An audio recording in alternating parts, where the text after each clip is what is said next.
एक बार सम्राट चंद्रगुप्त मौर्य आचार्य चाणक्य से एक महत्वपूर्ण बात पर चर्चा कर रहे थे। बातों ही बातों में चंद्रगुप्त ने चाणक्य से कहा, आचार्य आप बहुत बड़े विद्वान हैं। इसके अतिरिक्त समझदारी, चतुराई और ज्ञान में भी आपके समान कोई नहीं है।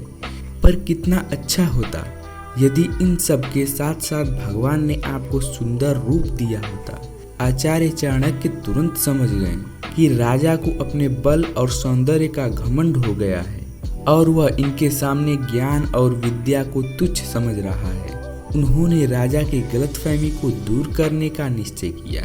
वहीं पास खड़े एक सेवक को भेजकर उन्होंने मिट्टी और सोने के एक एक घड़े में जल भरकर लाने को कहा।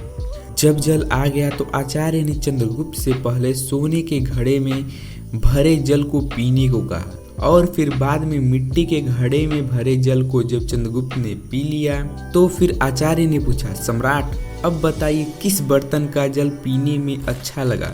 सम्राट ने उत्तर दिया, मिट्टी के घड़े का, क्योंकि वह शीतल और शुद्ध था। इस पर आचार्य चाणक्य ने कहा, महाराज वैसे तो दोनों पात्रों में एक ही तरह का जल था, लेकिन बाहर से सुंदर दिखाई देने वाले सोने के घड़े में रखा जल ज्यादा देर तक शीतल और सुरुचिपूर्ण नहीं रह सका, जबकि मिट्टी के घड़े में भरा जल वैसे का वैसा रहा। यही बात बल और सौंदर्य और विद्या के संबंध में भी है।